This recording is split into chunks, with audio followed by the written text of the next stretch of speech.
iki pemaine bal-balan. Main bal-balan dasmu. Apa-apa ditendang, apa-apa ditendang.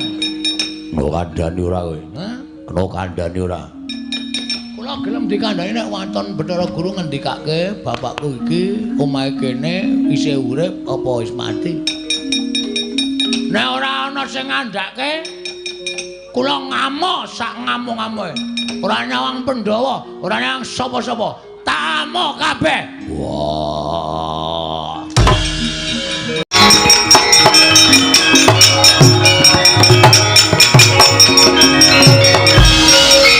Piye, Kong?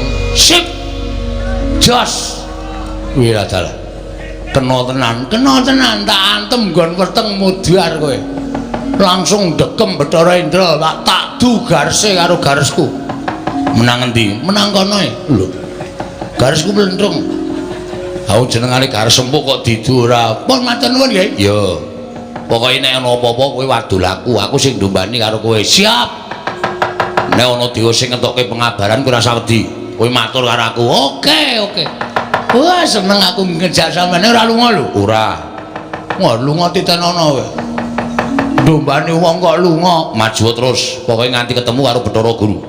Bathara Guru iso ngandhake bapakmu nendi ngamuk. Wong kowe iki wong kok ora ndek bapak iki ora mungkin. Kowe iki titah swantah mesti duwe wong tuwa. Nggih, matur sembah nuwun. Ayo, Amo Suramrata di dewane tunggale kalayo.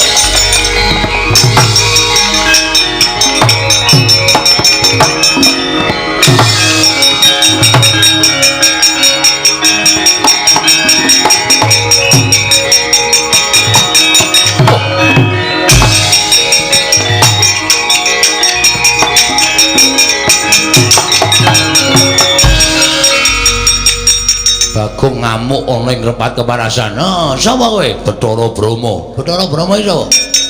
Dewaning geni. Dewaning geni? Ya, ora cedak-cedak pom bensin lho, ora. Kobong kok komisir ora. Dewaning geni Bathara Brahma arep ngopo? Nundung karo kowe. Nundung karo aku dasar Pranyata. Bathara Indra wae kalah karo aku apa meneh kowe, Mo Brahma. Ayo. Aku ngerti pengapesane para dewa. Ayo jajal. Ini merganing patimu. Wow.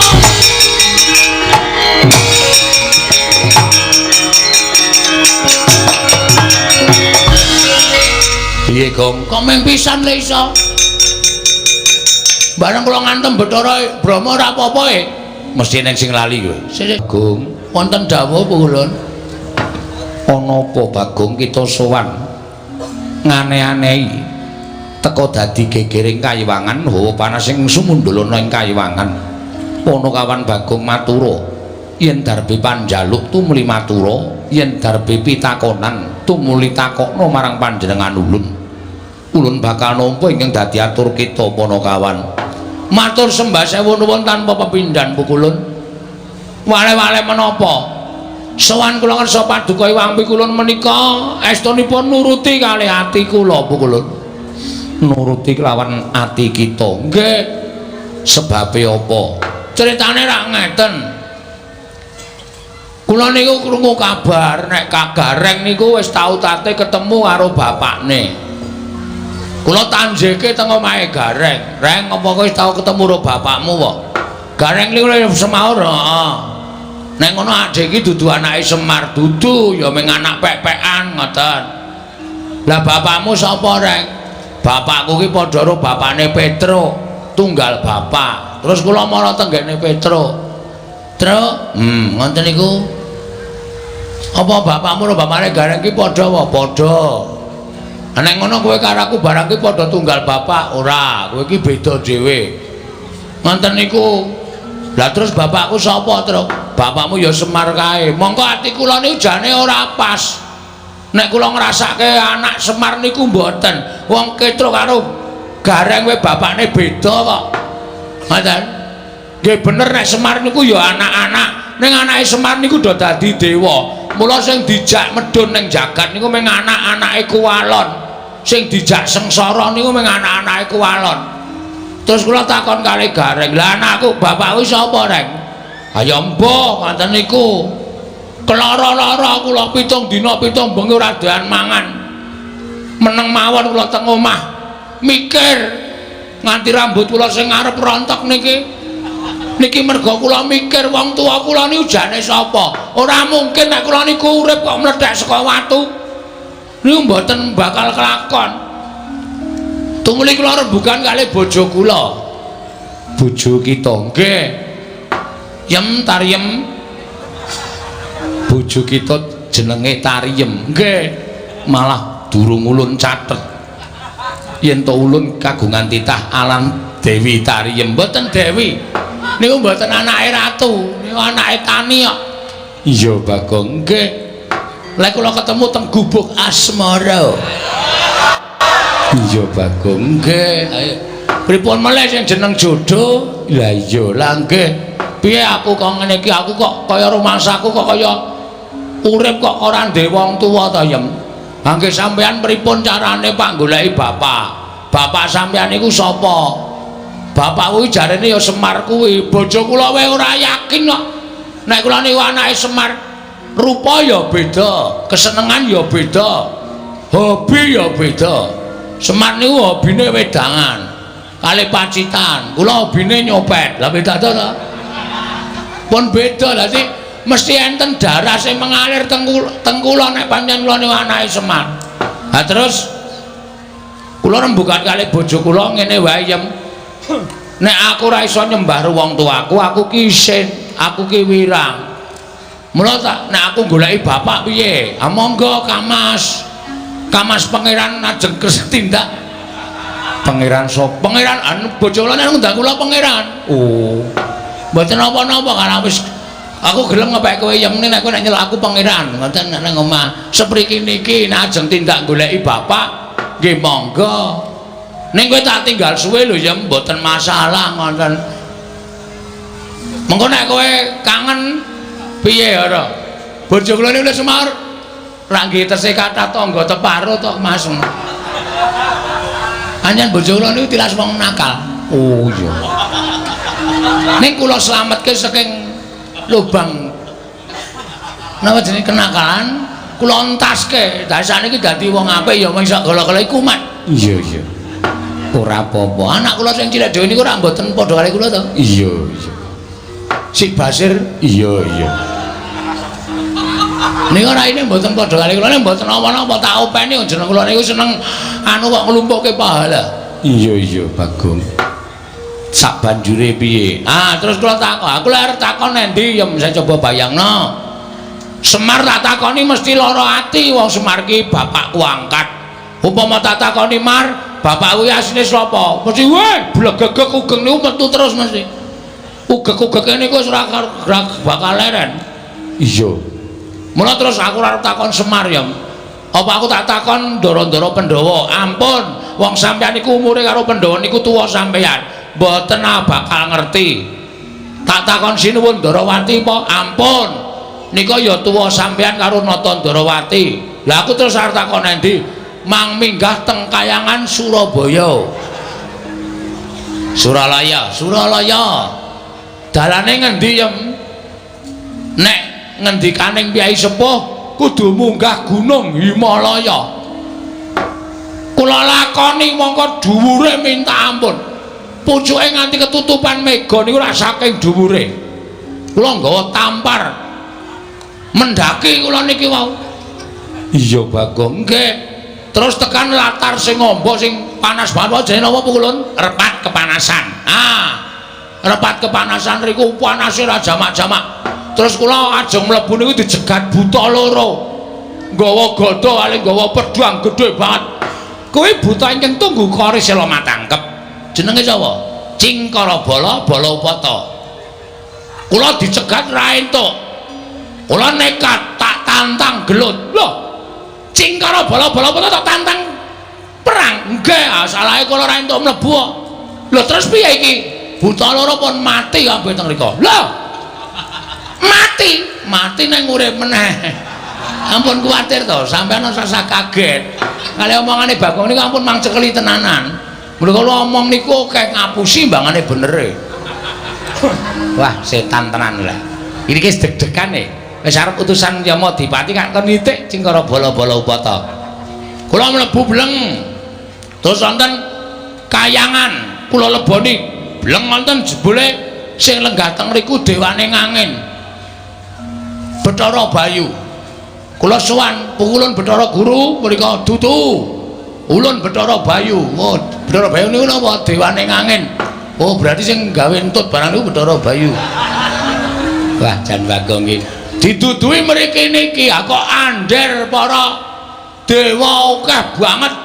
Terus kula nyuwun dalan, nyuwun ngapunten, munggah tekan mriki niki. Nah, pukulun sasampunipun kula sampun dumugi wonten ing papan mriki. Sasampunipun kula dumugi wonten ing papan mriki, kula ajeng nyuwun prisa pukulun. Sejatosipun nek pukulun menika dados dewaning para dewa mesti kemawon pukulun menika prisa. Kula niku anake sapa? Nek pancen kula niku duwe wong tuwa, nek isih urip kula paranane kula sungkeme. Ning nek bapak kula wis ora ana, kula mang duduhi sareane kula ajeng ndongake bapak. Pun niku mawon. Nek pukulun maringi prisa matur nuwun. Nek pukulun mboten paring dawuh mboten ngertos bapak kula sinten, kula niki sowan mriki ora ming paitan nekat tok, ning wis wani mati. Wani mati kula. Estu. Mbangane kula urip teng alam donya, mbangane kula anggen gara-gara iso gawe guyu wong delok ning kula ngerti bapak kula. Lara ati kula kula. Kula iso gawe guyu wong nonton garger-garger ning terus nek wong nonton Bagong anake sapa niku ati kula diris-iris. Kula niku iso gawe bungahe wong liya kok ati kula ora iso bunga. Niku terus carane pripun coba kula tak takon. Mula kula pengen ngerti wong tuwa kula. Bangane kula ora ketemu kali wong tuwa kula. Kula nyuwun paduka pukulun dinten niki kula mang cemplungke wonten ing kolam pemandian. Wah, arep omong rak ngawur wae ta. Cemplung kene ndi? Niku lho sing nggo nyiksa wong Kawah Candra Dimuka kolam pemandian Dekul Mlacak kira. Kayangan ana kolam pemandian. Mang cemplungke wonten ing kawah. Napa pukulun Candra Dimuka? Candra Lukita Dimuka. Dimuka. Wis sinden kok. Candra Dimuka. Monggo dinten samenika kula aturi paring dawuh. Nek panjenengan mboten kersa paring dawuh mboten ngertos kula njaluk mati pun niku mawon. Gusik Bagong, nek kowe mati bojomu piye? Pun wonten sing lamar kok niki. Lho. Lagi tak tinggal iki sing lamar, mpun kula bebaske kok kula niku. Wonge kepenak kok. Ha nek pancen mbangane kowe karo kula ora seneng sakniki wis diirak-iriki tangga kula ya wis tak nengke mawon. Wah, lah wong edan ora. Kakang Rada kados pundi? Ah monggo, Di. Mesinipun Adi Guru menika sampun pono. Babakan wontenipun Bagong menika saking menapa lan tiyang sepuhipun sinten panjenengan kedah saged paring dawuh. Mergi kula kuwatos Bagong menika wonge wah ndugal kewarisan. Keladuk wani kurang keduga nek nganti panjenengan boten saged paring dawuh bapakne sapa? Wah, Bagong mesti ngamuk wonten negari utawa kayangan Suralaya. Jelas. Wis ora bakal wedi karo sapa-sapa. Anggere ora ana sing ngomongi bapakku sapa? Iki rasa malang kerik anggepe kaya nendi. Tenan kula mboten ajrih karo sapa-sapa. Sampeyan ngerti to nek kula ngamuk? Sampeyan ngerti nek kula nesu? Kula nguyuh sanggon-gon. Napa kelakon kayangan pesing kabeh? Ah taya kowe rusak. Rusak kayangan ketekan Bagong rusak. Ora karo-karuan. Bagong wonten dawuh. Sabar ya Bagong. Mboten saged sabar. Kedah samenika panjenengan paring dawuh sinten bapak kula niki kula wis mumet ke sore wau nganti weteng kula lara merga sak lakon Bagong kok takon bapakne niku perkarane pripun. Wah wis cilaka tenan dek mben Semar bangun gedung kesenian niku wis mecahke sirah sakniki Bagong takon bapak wis apa ora bentet cengel kula ora taya kowe ning kowe bisa cah cerdas e padhake ora. Ha iso, mbok tekane esuk mbok ora sing penting iso. Wah, lah nekat bocah iki, nekat wae. Pripun? Latri paring dawuh. Sinten bapak kula? Bagong. yekti kita kuwi ora linairake lan ora ana ingkang ngandhut kelawan jeneng kita, ora ana titah wanita ingkang ngandhut badan kita, lan ora ana wanudya ingkang ngandhut badan kita. Pas ora mungkin masa ana menungsa kok mlethek saka watu jedul saka wit niku dudu menungsa, niku demit, niku setan. Lah Bagong niku menungsa niku mung wangsulane wong sing ora ngerti sapa bapak kula. Pun sampean saniki ngaku napa mboten? Bagong. Nun. Ulun iki sapa? Bathara Guru, nek ora tau mulang. Ngerti ulun Bathara Guru? Nggih. Ulun iki jejering sapa? Dewa. Wajibe titah kelawan dewa nyembah tata krama. Nek dewa ditakoni ra iso wangsulan, apa gunanya jadi dewa kok? Mboten wonten gunanipun. Percuma, kabeh niku sendan ngerti lelakone kok. Aja kok menungso. Kutu-kutu. Kutu-kutu Walangataga. Kutu-kutu Walangataga. Sampeyan niku ngerti apa musike. Aku mung perkara Bagong kok ora iso ngandhake. Ngene, kowe tak kandhani. Ngopo iki cah cilik melu-melu? Wah. Cah cilik dengkul kita kuwi. Najan cilik ulun iki kami tuaning kayangan. Nggih. Lah kowe tak kandhani Bagong. Sejatine kowe iki ora dumadi saka utawa ora linarake dening sawijining ibu. Sabda piye maksude? Hah? Sabda piye maksude? Kira clemongan lho iki. Iki getihku wis tekan sirah iki. Munggah angel-angel nang kayangan tare wangi nganggo tampar tak unggahke kaya wong mendaki nganti babak bundas nek ming nang kene dikandhani Bagong kowe iki ming dumadi saka sabda ora jelas kowe kesikik ta iki cepet iki ndek gang kases-kases ngono dumadi saka sabda kuwi merga disabda dening sawijining dewa. Ha dewane sapa? Dewane sapa? Ayo ora ming waton ngomong kowe. Cah cilike melu-melu. Yaine ijik melek. Kono mulai sekolah sesuk. Wah, dengkulmu kuwi ora. Wah, Bagong ki anggere karo dewa kok sak penake dhewe ora. Piye maksude? Bagong, "Nun, ganti iki meneh." Bolak-balik. Ngene, ulun jarwani nggih. Nalika semana Semar tumitah ana ing jagat kuwi sayekti durung duwe ruwang. Terus tumuli sowan kelawan Catugara ya kuwi Kakang Tejamaya lan Kakang Ismaya sowan ngersane Iwang Pikulun Bathara Tunggal. Tunggale pira? Lho, Bathara Tunggal kuwi wong tuwa ulun, Rama ulun. Wah, bapak sampean? Iya. Sang Hyang Bathara Tunggal nanting kelawan Kakang Catugara yen to pancen kepengin darbe ruwang tumuli nyipta sarana napsuning Kakang Catugara sinipta dadi wujuding Sarawita utawa bilung ing angka loro nalika Si Ismaya nyuwun ruwang ana ing jagat tumuli wewayanganing Si Ismaya ya Kakang Ismaya sinabda dadi wujuding pawongan ingkang gecul kumarucul kang aran Bagong. Mengkono mungguh kang dadi asal mula-mulanira Bagong. Bayangan iya kula niki iya sing nyipta Kanjeng Rama Pukulun Sang Hyang Bathara Tunggal. Bayangan aning Semar ki nang ndi sing ana bayangane? Nuwun sewu niki nuwun sewu wangsulan sing tenan apa ming gara? Kula kok kaya ora mantep to ming diwaringi kok kaya mustahil ngono lho. Ing atase bayangan kok di bem salah bem dadi wong. Ya ora mungkin niku akale ora ketemu nalar niku wis mboten iso nek kaya ngoten niku. Wase saniki kula ming kepengin jenenge bapak kula. Titik. Nek sampean kersa ngaturake matur nuwun, nek mboten napa kudu sarana Bagong nesu teng kayangan ben kula dicempluke teng Kawah Candra Timuka. ben kula dipateni teng Kawacandra Dimuka. Ora ana gunane kula suwita Bapak Semar nek kula ora iso ngrungkepi padane wong tuwa kula.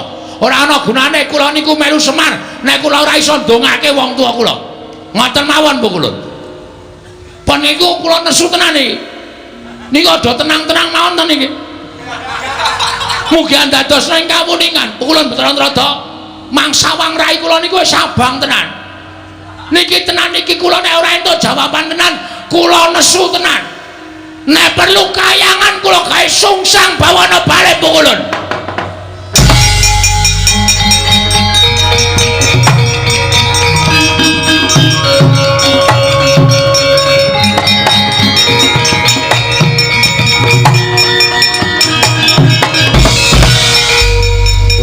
Nomo sidang sekaring bawana langgeng. Bagong aja kaya mengkono Bagong. Mundhak ora prayoga kedadeane. Pun kajenge. Lah witena sampean wis ora ditakoni ya mung sabda-sabda saka bayangan-bayangan apa? Bayangan kok sabda dadi menungsa kaya mingayawara ulun kok ulun. Kula mboten percaya. Iya nanging nyatane kaya mengkono. As niku mung gawean sampean. Pokoke pukulun kersa mboten panjenengan nuduhke bapak kula. Nami sing kula goleki nami, jeneng, asma. Nek mboten jeneng, mboten nami, mboten asma, kula mboten nrimakaken. Kula mboten nrimakaken. Bathara Indra, bocah iki nek ora tak seret nek repat kepanasan gawe geger Bathara Indra. Weh. Dijiat ta dipaksa supaya gelem bali. Menawi ngantos Bagong sak mangke ngamuk dhateng para Jawata. Nek Bagong ngamuk kuwi wis kebangetan banget. Tegese bakal wani marang panguwasaning para dewa. Nuri mekaten pukulun ya. Mula kita mangkat to dina iki. Nuri ngestaken dawuh nyuwun pamit madal pasiran. Sing ati-ati. Poma dipoma ya Indra. Nggih. Kena gawe lara Bagong ning aja nganti katriwandan merga nek nganti Bagong ana apa-apa sing ora trima Kakang Ismaya. Nuri ngestaken dawuh nyuwun pamit madal pasiran. Sing ati-ati aja kaya bocah cilik Bathara Indra.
Carian putra lamun kawekasan ya kawisanggeni maya Wisnu kang pradenta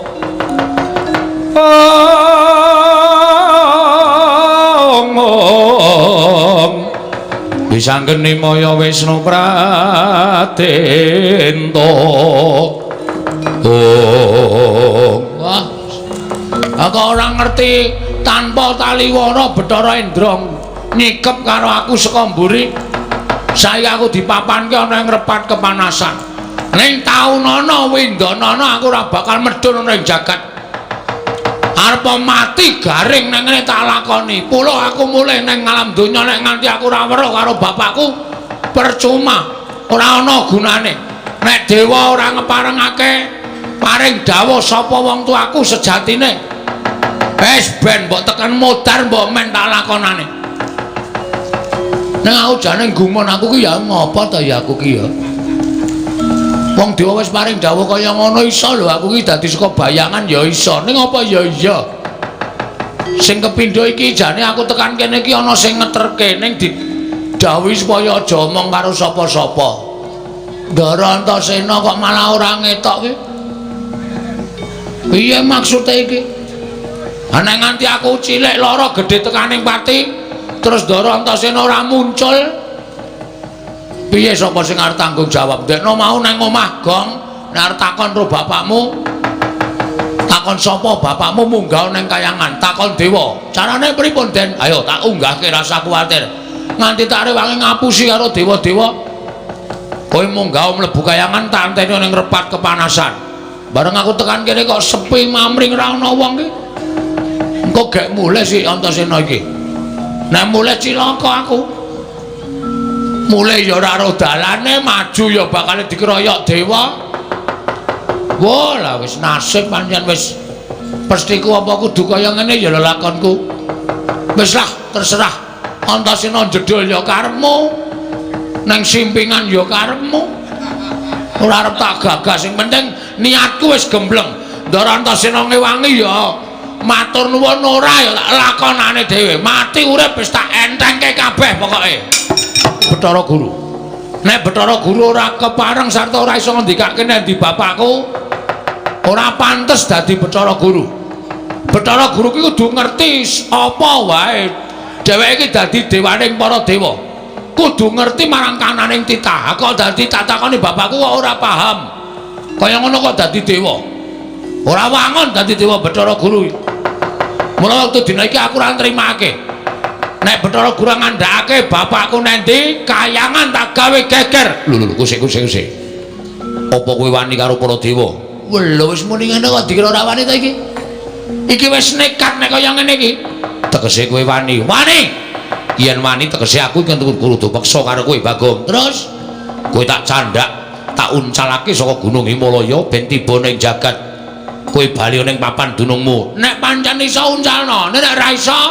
ngapunten lho nek ana dewa kewirangan karo Bagong lho apa kowe wani karo aku jane ora ning mergo tok warahi ya nuwun sewu kepeksa kula wani yen wani karo aku kene marganing patimu nuwun sewu pukulun dijajal dewa karo Bagong menang sapa iki merganing patimu panggal tak ayoni pukulun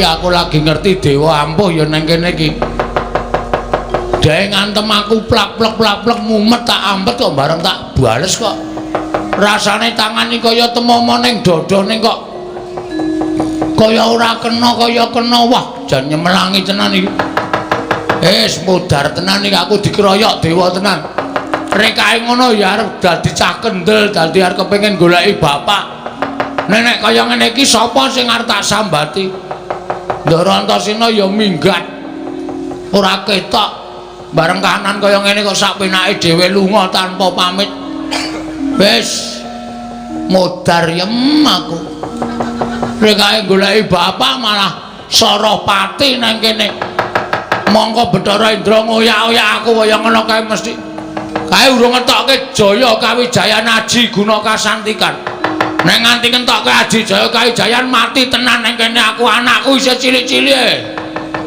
nek nganti engko aku tak tinggal mati terus anakku piye nek bojoku dipsida dipek tanggaku tenan anakku ngrekoso iki mlebu panti asuhan malah wis ora kopen iki nek ora mulih nang Madyapada ndrawasi tenan iki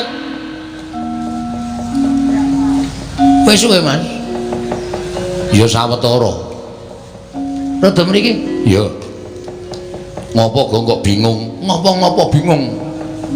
Semene iki nek ndombani ora ngono kuwi. Ngono kuwi piye? Sing ngakon munggane kayangan aku sapa? Aku. Sing ngakon takon dewa tentang bapakku sapa? Aku. Ha kok kowe malah ora ketok? Aku ngiyup saka repat kepanasan. Mergo panase repat kepanasan kuwi pancen gilani. Yen ora kuat mesti bakal tekaning pati. Terus aku ngopo mlayu-mlayu? Diantemi dewa ya aku. Diantemi dewa sapa? Bathara Indra. Ambok diwales diantem. Nek iso tak waleske mau-mau. Ora iso. Tak tonya ora kenang, tak antem ora kena, tak tabok ora kena. Kaya ana tamenge dewa-dewa ki. Kowe iki nek goblok aja dienggo dhewe. Nek goblok takon karo wong pinter. Ha nek tak takon sampean, carane ngantem piye? Carane ngantem ngono. Carane piye? Dewa ki keringkiane siji. Keringkiane disembah ping 3. Tur ling ngantem aja nggo dodo munggah. Ning dodo medun. Dodo medun? Mesti kena. Masa? Tenan. Aku ora tau ngapusi. Yakin? Yakin. Wah, anggere ngapusi ditenono kowe. Sembah karo diantem nggon weteng medun. Antemen sak banter-bantere. Mesti kena. Ning nek kowe ngantem kene munggah ora kena wong titah warwan teranyak karo dewa. Nek nganti omonganku iki kok merucut aja dundang Antasena. Wah, undang Ponijo. Iya. Tenan ditenono, mangkat saiki, mangkat to ning ati ngapusi nucu aku go. Nggih, tak dawa. Ngono. Wah, cocok. Aku jenengane Gar Sempuk kok didu ora. Pun matur nuwun nggih. Iya. Pokoke nek ana apa-apa kowe wadul aku sing ndombani karo kowe. Siap. Nek ana dewa sing ngentokke pengabaran kowe ora usah wedi. Kowe matur karo aku. Oke. Wah, seneng aku ngejak sampeyan ora lunga lho. Ora.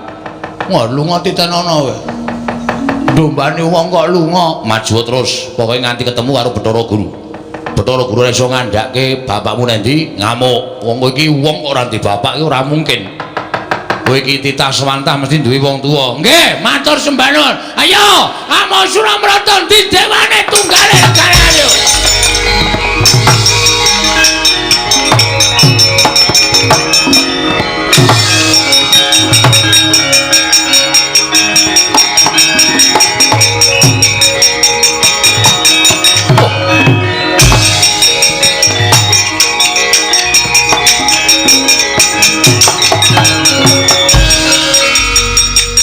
Bagong ngamuk ana ing repat kepanasan. Nah, sapa kowe? Bathara Brahma. Bathara Brahma iki sapa? Dewaning geni. Dewaning geni? Ya, ora cedak-cedak pom bensin lho, ora. Kobong kok pom bensin ora. Dewaning geni Bathara Brahma arep ngopo? Nundung karo kowe. Nundung karo aku dasar Pranyata. Bathara Indra wae kalah karo aku apa meneh kowe, Mo Brahma. Ayo, aku ngerti pengapesaning para dewa. Ayo jajal. Ini merganing patimu. Wow!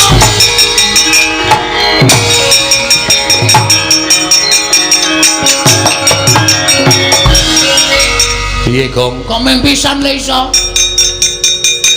Bareng kula ngantem Bathara Brahma ora apa-apa e. Mesti ning sing lali kowe. Sik. Ora e, ana mesti eneng sing lali nyembah urung. Wah iya. Wah lali. Sembah saka kene ora apa-apa bebas. Ping 3 siap. Wis. Saniki ngantem weteng medun. Wah, antem nggon terminal. Ora jebol, ora mules wetengmu aja dundang Bagong. Mangkat kok mati dereng aku e.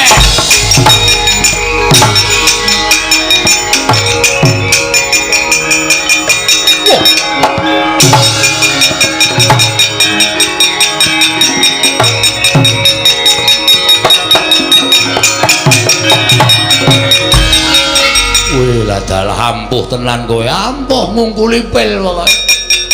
Lho kok ngungkuli pil iki ya ampuh, aku ya ampuh. Mati dening aku. Ayo, kowe arep ngejak apa Bathara Brahma?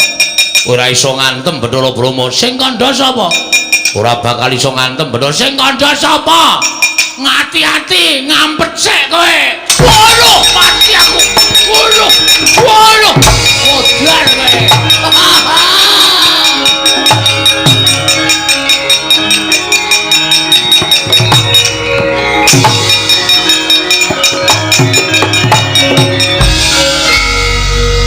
gulung-gulung Bathara Brahma. Tuantem ngono apa? Nggon kene. Ben sisan kaya nggon vital sisan.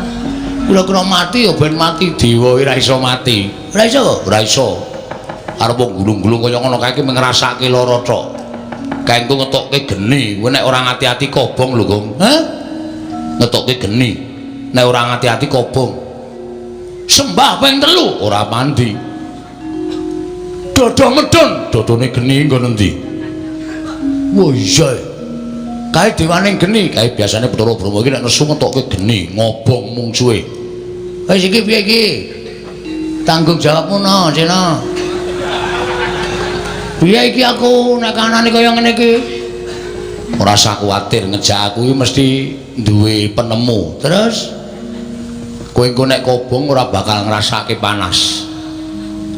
kok iso? Aku tak mancing ning awakmu. Nang kene?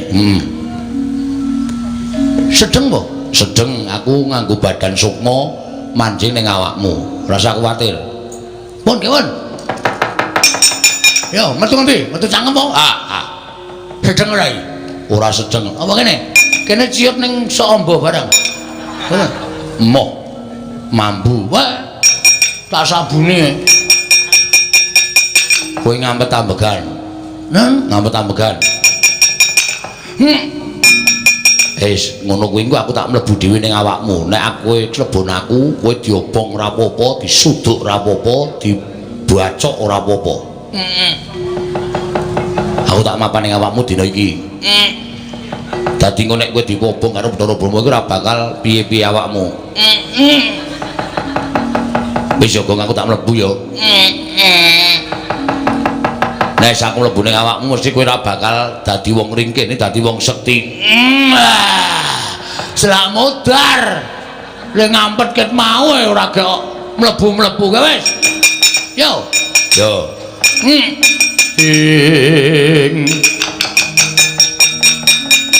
Titiprani manganak anong paricata. Mbak lume mbak lamun mambeng lirung mbak ing samudra angra. Gong, wis. Sampeyan teng pundi? Aku ning awakmu. Lho. Wedane Daya. kula iso napa mawon? Iso.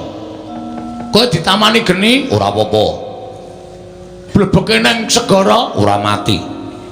wah lha iki. Wah, pun sampeyan teng riku mawon mboten sampe metu. Lho. Kula tak dadi wong ampuh sak lawase. Aja engko ndak tok nggo pamer, ndak tok ngumuk. Wis saiki arep ngopo? Kula cobane pethoke Bathara Brahma nganggo geni. Nek kula kena geni mati omongane Ndarantasena ming tekan pangucap mau mboten kababar dadi pakarti. Ya wis jajalane ora percaya. Nggih, tak maju alon-alon. Ya kono.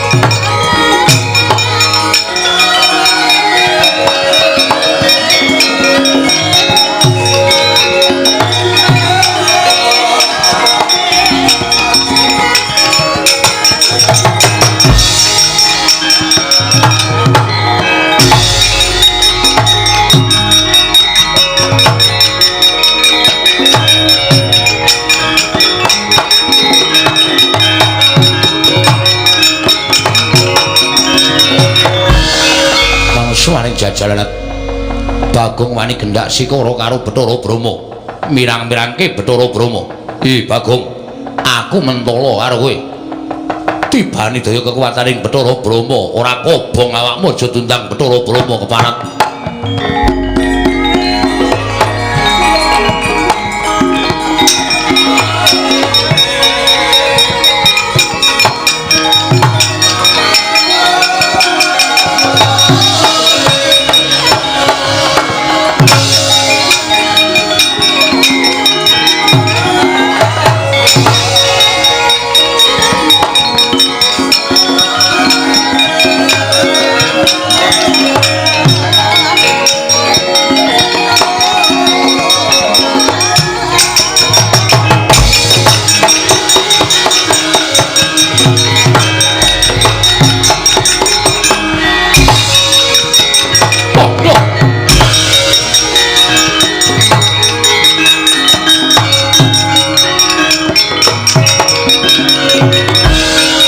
Bolang gleleng tenan. Kobong gedene rajama-jama sak lumbung paribasane kok aku ora ngrasake panas. Kok aku ora ngrasake kobong ya. Waduh, waduh. Wah, lah entasena ngapusi. Ngopo, Gong? Ngopo? Sing ra kobong ming awakku kathokku entek. Asemi bareng kaget mak klawer ngono. Tak kira nek kolor bul wah cilaka iki. Wis, sampean niku ngomongi sandangamu kobong, ning awakmu ora ngoten. Kathokmu kobong kabeh. Waduh, wis jan wis blendis kita. Oh, kobong kabeh. Kok rambut barang ya do kobong. Meng kulit tok sing ra kobong. Ha iya. Rambutmu kobong ning kulitmu ora ngrasake panas. Waduh, gundel. Sar dhuwur.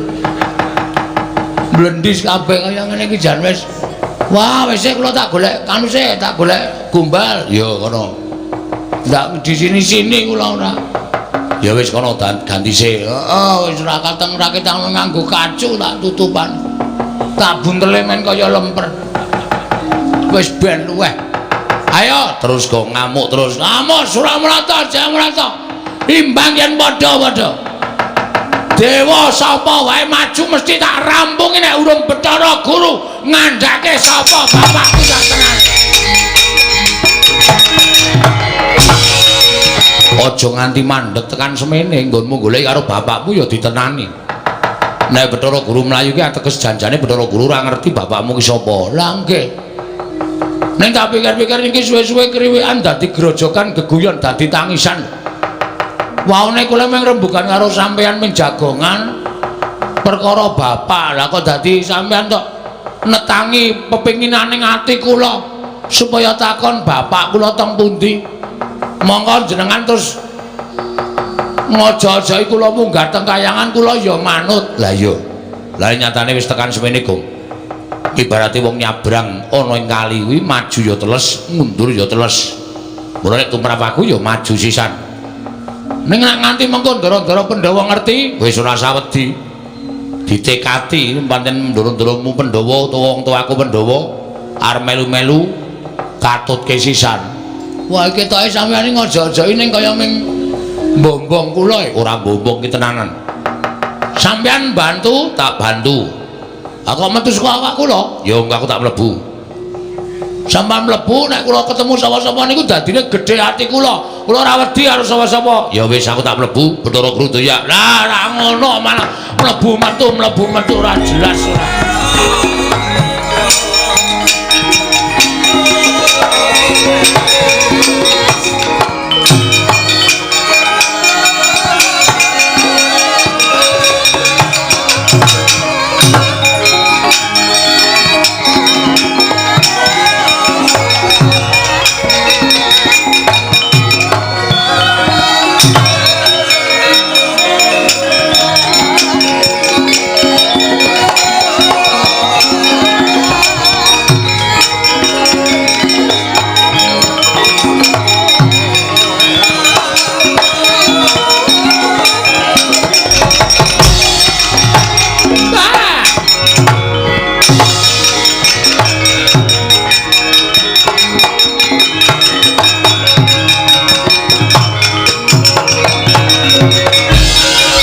Kakang Narada kados pundi? Ah, pun geger mboten kanten-kantenan. Ha wujude we Bagong, jenenge we Bagong, wong dugal kewarisan wong sak kepenake dhewe. Pura utawi para widodara widodari ingkang samya ngunduraken dhateng pun Bagong mboten saged kelampahan. Para dewa-dewa sami katriwandan nungsang puyang numbuk bentus lampahipun.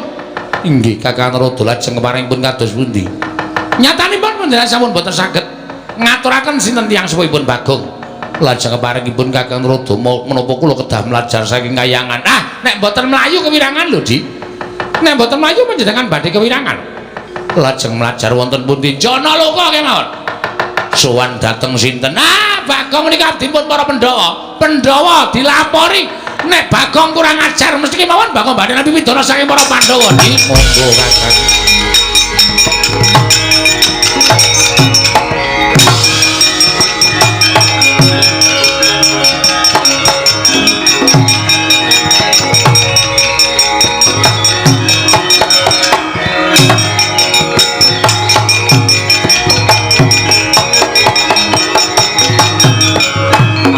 dinten sak mangke gotang.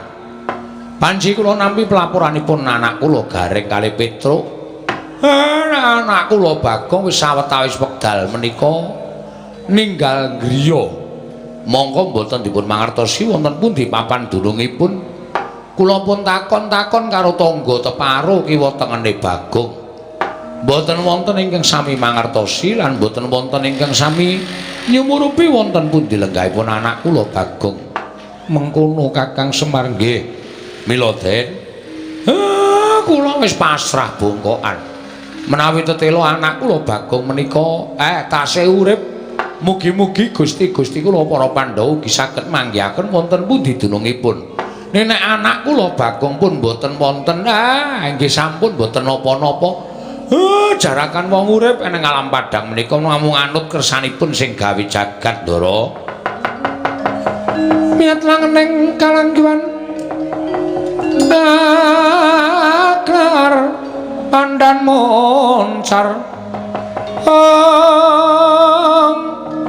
tinaner kagonang sureng sorot etan padang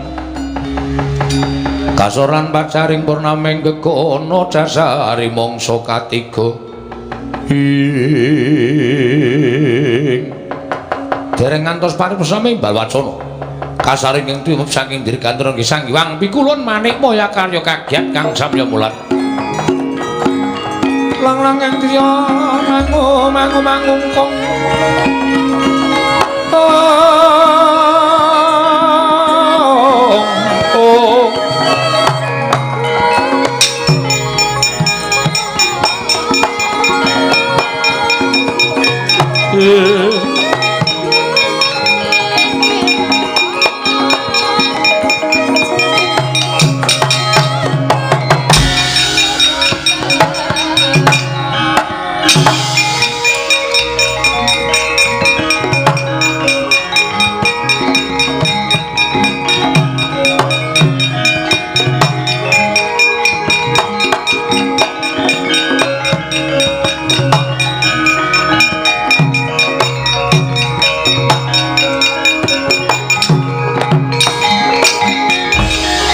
Goncang kancing langit kelap-kelap katon lir kincanging risang mawe gandrung sabaran katulu wukir moyak mayik saking tias baliwur Pukulun kula ngaturaken sembah pangabekti kula kunju iya punta dewa ulun tampa Pukulun kula ngaturaken sembah pangabekti kula kunju iya Kresna ulun tampa Guru hakeku aku ngaturake sembah. Iya Werkudara ulun tampa. Pukulun kula ngaturaken sembah. Iya Arjuna ulun tampa. Wonten menapa Pukulun sumengka tindak paduka teka rawuh wonten ing negari Ngamarta menawi kepareng kawedhar ingkang kathah tumunten kababarna wonten wigatos ing kados pundi lan wonten perkawis menapa. Kresna kula wonten maring adhawuh. Ndadekno kawruhanamu sira punta dewaga. Nggone ulun nganti prapta ana ing negara Ngamarta sayekti dina samengko kayiwangan ulun tinggal sabab kayiwangan geger lho geger wonten napa geger krana pengamuk atmajaning Kakang Ismaya pengamuk ing atmajaning Kakang Semar Badranaya guru piye kowe iki ngomong apa inggih Bagong ngamuk wonten ing kayiwangan karena Bagong mutah ngupadi tiyang sepuhipun Kakang Semar. Lah menungso ra tatanan minggat saka omah kok malah gawe geger ora. Nolo bareng yo. Santai, Tru.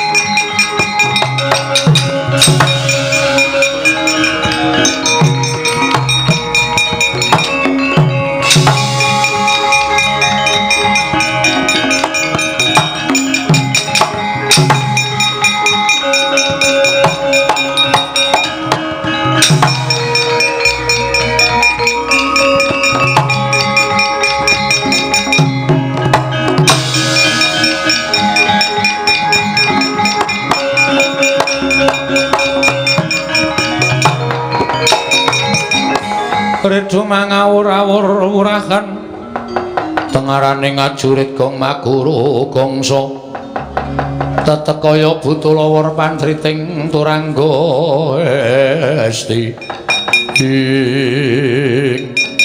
ngandel ora pukulun Bathara Guru mudhun ana ing jagat laporan karo Pandhawa.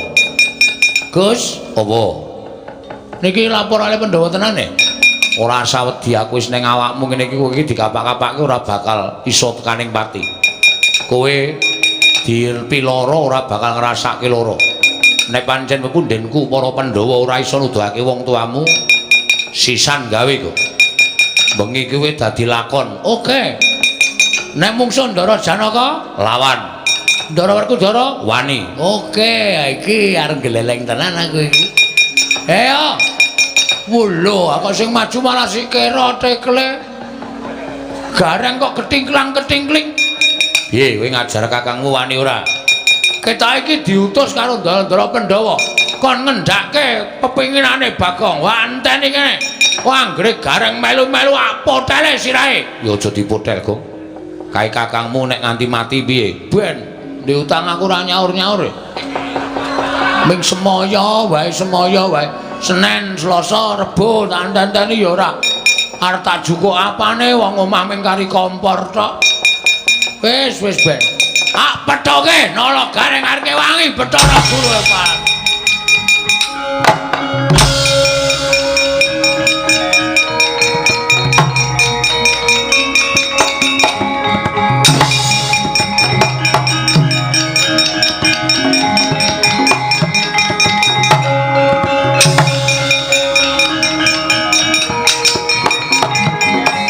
Kunjang ganjing langit kelap-lapaton lir kincang ing risang mawe gandrung Gong Bagong le Gong kowe kok mendelik mripatmu Kang Supan demit kok le kowe ngapa kok ngamon ning kayangan barang iki kowe iki ngapa edan apa piye mbok eling to Gong kowe iki ming anake Semar kowe iki ming wong kere kowe iki ming kawula kok ngobrak-abrik kayangan nganti wong Bathara Guru ora trima kowe entuk pidana piye?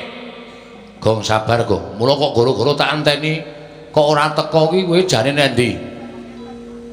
Ngapa? Goro-goro kok ora teko.